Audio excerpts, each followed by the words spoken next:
So the extract presented to our story is crucial as it marks the beginning of the resolution. So the high points of tensions now are over. The problems created by the curse are solved as Puck got rid of it. So there is a sense of re-established order. Moreover, the waking up of the lover, which is coming after this passage, will mark the solution. So I will argue that the structure and the language of this passage allows the transition. It is after the high points of tension and it allows the happy ending to come. It is focused on the returning to natural order and to the going back to the human words and to the problematics which first opened the play. So first of all, we can notice a very important use of sound. There is the lexical fit of the sound which is used. We may notice words such as musical, echo, hear, or cry. Moreover, there is not only sound in the lexical field, but also in the very musicality of the text and of the characters' lines. For example, we may notice the rhyme between confusion and conjunction, line 9 and 10. So there is a very close attention paid to the musicality of the sound used.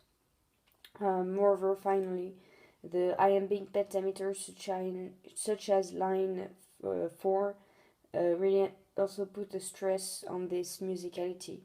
So there is an importance in the sound thematically, but also in the language of the characters. And this overall brings the theme of harmony. We may cite the every regioneer made one mutual cry. So here there is the sense that different entities at the end formed a nice whole. Moreover, Hippolyta says, so musical discord, so sweet thunder. So once again, there is this idea that very different entities make one whole. So it may represent several things. For example, in the play, the coming of the resolution, as finally all the different voices find one solution and allows for a happy ending. Moreover, it also made me think of the play as there are very different voices and very different characters group, such as the craftsmen or the fairies, but in the end it makes a very harmonious whole. Then with this harmony there is a nature which is very present and which also represents the coming back to order. We may cite skies, fountains, every region near, up the mountain top. So all these quotes show that natural images are used and that characters reconnect to their true selves with no magic or enchantment, but to the very basic of the human world. Moreover, the lovers are called nymphs, so these are natural fairies and they are shown sleeping in nature. So once again, there is this sense that everything is going back to its place. So not only there is a return to harmony in the sound, which I mentioned before, but also return to harmony in the in nature and in the fact that the beings are where they should be once again. The mythology is also used in this passage, and we may interpret it as a use of known story to give the audience once again kind of a sense of going back to the known and to the human world. People back then all knew these stories, so we are giving them tools to once again find their marks and to be in a human environment again. The theme of imagination is kept, but here it seems to be controlled and more calm, as it is the audience work to imagine the landscapes described by Hippolyta. whereas Bottom's ass head was represented on stage. Finally, with this returnal to harmony and to calm, there is also the love, which is thematically once again very important.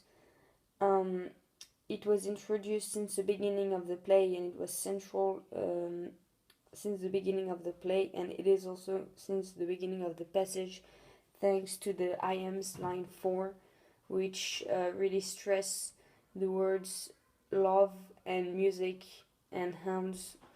So here there is several words, keywords, which thematically imprint the passage and which makes it very central on these themes. Moreover, the passage takes place in May, so it is spring, natural renewal, but also the love renewal. Um, Finally, the passage ends on the word solemnity. So once again, it is very thematically orientated, and the figure which represents love, which is Aegus, and who was creating the trouble since the beginning of the play, only has a few lines. So here we really can see there is a shift in power. Now Aegus has very few powers, so he has very few power to repress love. So it seems to be the winning of love. Um, so finally, to conclude, we may say that this extract is crucial as it shows the arrival of the resolution and the returning back to order. The harmony is stressed in the sound, in the nature, but also in love. The tensions are ended as for the first time since the beginning of the passage, men are freed of the curse and of the fairies, and there is also a sense that the repressing figures such as Aegus now have little power compared to Hippolyta and Theseus, who take all the place and who are focusing on their own marriage.